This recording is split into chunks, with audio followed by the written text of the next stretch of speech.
Hi all, it's Barb going to my craft studio. I've got a vlog today. It's all about my reading challenge and what I read in May. Be right back.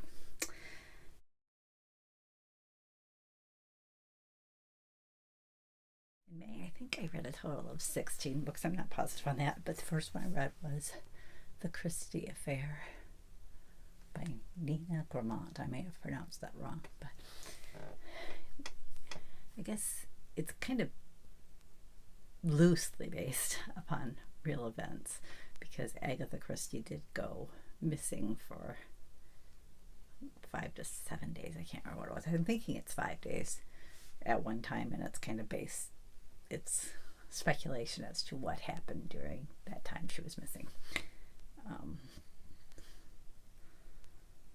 The next one I read was The Last Green Valley by Mark Sullivan. This was available through Amazon Prime Reading. It's basically a lending library for Amazon Prime members. It also fit one of my prompts. I think it was the book voyage, book voyage, bon voyage, or maybe it's voyage. I think for location, yeah. It kind of took place in the Ukraine and Russia back in, I think during World War II times. This was another Amazon Prime read, Decluttering at the Speed of Life. It was very repetitive, so I'll be honest, I kind of flipped through because she'd do a different kind of topic each chapter, but she'd kind of keep reiterating everything that she did in a previous chapter, and I get the point is to get that ingrained into your head, but I wasn't a fan, I guess, of the format. But I did read through it, and I'm never going to be a minimalist. I'm never going to let anybody tell me what I should keep or shouldn't keep. That's, I think, a personal decision. I'm not a good purger for the most part, though I am doing better. The next one I read was Norah Roberts' The Return of Rafe, Mccaid. This one actually was for my Norah Roberts JD Robb group. They are one and the same person. Somebody says, "Don't you know they're the same?" I'm like, yeah, but not everybody who reads Norah titles reads the In Death series, which is the JD Robb titles, and not everybody who reads the JD Robb titles is a reads the Norah Roberts titles. So, I mean, there's some of us out there like me who read them all, but some people just don't care for one because they do have a different feel to them. But this one, it was the first part of the Mccaid brothers. This was a reread for me. I read this book years ago. I want to read all of the brothers' stories again, but this was kind of for my prompt for brothers. I think that was actually, I didn't read one in April, so this was kind of playing catch up for me. This one was Fault Lines. This one was another book voyage one because the Last Green Valley one, I think, was actually the March prompt. This was actually the May prompt, which I think it took place in Japan, if I remember correctly. So it took care of that prompt. It didn't have to be, it wasn't limited to just Japan. It was kind of that whole area. So this one I read just because I wanted to. It's Run Rose Run by Dolly Parton and James Patterson. Ironically, or amazingly, I have never read anything by James Patterson before. I did enjoy the book. I listened to the audiobook, which it has several readers. One of them is Dolly Parton. So I did enjoy it. And this one, Amanda Gorman, Call Us What We Carry. Originally, this collection of poems was called The Hill We Climb or something, which was the inaugural poem in 2020. Yeah, that's right. Some of these poems I really enjoyed, and other ones not so much. I'm not a big poetry fan, but I really did like her reading of the poem. I thought it was, I think I like them better when she reads them than when I read them. I should have gotten an audiobook format, I guess. This was another one that I used. This one was for the, what do they call it? Lifetime of Reading. It was, I think, a character in 40s, maybe. I'm not positive. But it was The Overdue Life of Amy Byler by Kelly Harms. This one was actually, if you're an Amazon Prime member, through their Prime Reading, you can choose a title. They send you a selection, and you can choose one of those titles every month for free to keep. And I think that's how I got this one. Every now and then you can choose two. Usually during Prime Month, it's two, and sometimes one or two other times a year, they let you choose two. This one is Just One More by Tamara Merrill. This is Tiffany Spalding's mom. She is an author. I really enjoyed the book.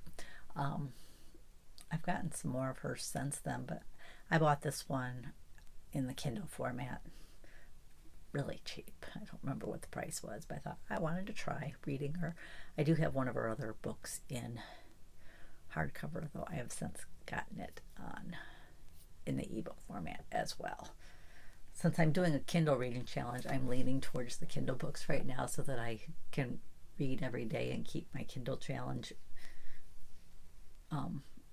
streak going.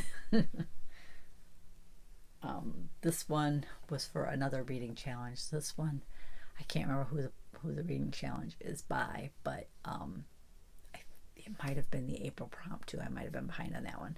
Was a book set in a circus or carnival, and this one kind of did that. This one was A Series of Unfortunate Events. The first book in that series, The Bad Beginning, by Lemony Snicket. I watched, I think it's a Netflix series. The Netflix series starred Neil Patrick Harris. We really enjoyed the series. It was kind of different, but I liked it. This one was the prompt for, I believe, the 50s, Raisin in the Sun by Lorraine Hennessy.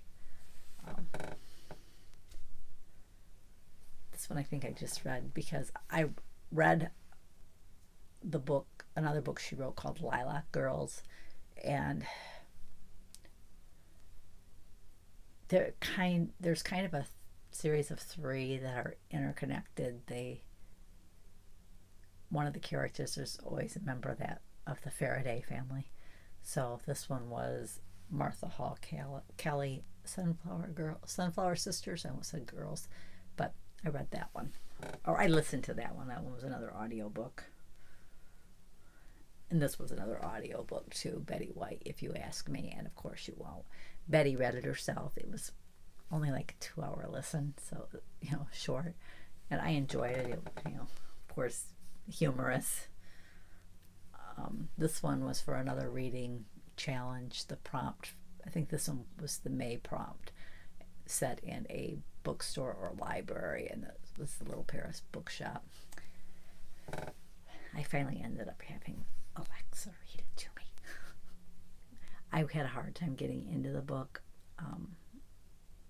Really can't say I enjoyed it, but I have a hard time not finishing books. It's kind of a little quirk of mine, but I finished it, got to count it from a reading, and then of course this one, Norah Roberts' brand new book called Night Work. This one fulfilled my Norah group challenge that I created of a new to you Norah book, Norah or J.D. Robb book. It could have been either one. So for me, that has to be a new release because, well, there's one old book I haven't read of hers. I have never been able to find, Promise Me Tomorrow. It's an older book. Norah herself says it was an experiment. She didn't like how it turned out, so she says it'll never be reprinted, which makes the price of the book ridiculous. She says if you pay more than a quarter for it, you got taken. That's Norah's advice. Now, if I could ever find it for a somewhat reasonable price, I would buy it just because it would complete my Norah Roberts library. It's the only book of hers that I don't own. So this one was a freebie for me on Amazon. They had a special that if you bought a book during a certain time frame, they gave you this short story. By Margaret Atwood. She wrote The Handmaid's Tale. It's called My Evil Mother. This was just a short story. It was a very quick, read. It's one I was kind of, I think, maybe not for this one. I think I might have started it while I was listening to a book and then I had to finish it up. That might have been my last read for, yeah. Those may not have been in the order I read them, but they could have been as well. I'm not positive on that. Maybe they were in the order I read them, but this is just on my Facebook personal page. I share all the books. I should do that in my group since I do videos on them. But that's what I read in May. Of course, my favorite was Night Work by Norah Roberts. My least favorite. Well, I didn't really care for Decluttering at the Speed of Life. It was kind of one I threw in because I think I needed a nonfiction read for a prompt, so I chose that one. And I also didn't care for the Little Paris book shop. All the other ones I enjoyed to varying degrees. But that was my May reads. Can you believe it's June already? I'm working on book 3 for June, so I'm doing pretty good for June. Trying to think. Oh, I read my Norah book already. And I also have a summer reading challenge. It's called Reading the Rainbow, I think it's called. If I think about it, I will try to put a link to that, add it to my list for you. Maybe I'll try to add my other reading challenge prompts there too, a couple of them. But I think the person who set it up meant it to be like by the cover color or whatever, so blue would be a blue cover. But I took it a step further, and I'm reading books that have that color or a variation of that color in the title.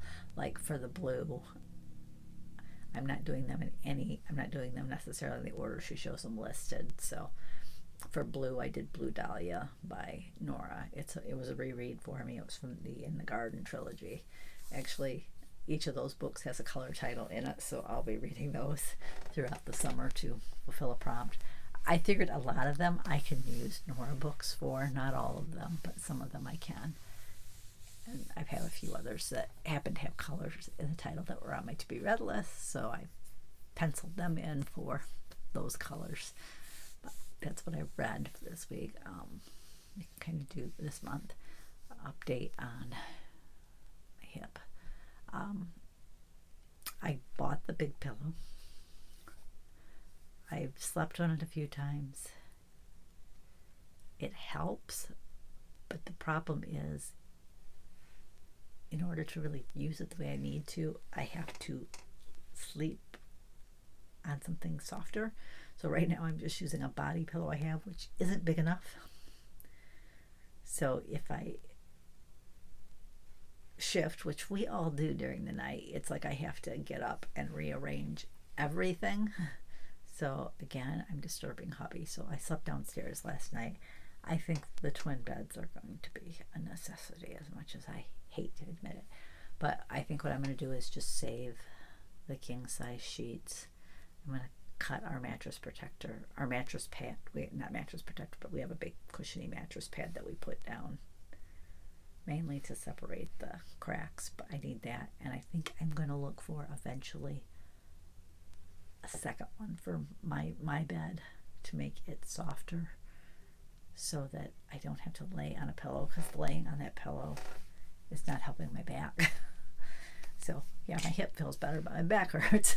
So I swear if it's not one thing, it's another. But that's kind of where I'm at with that. I do want to get that room painted, so I think when we go out this week, I'm going to look for at least the sheets and the mattress covers.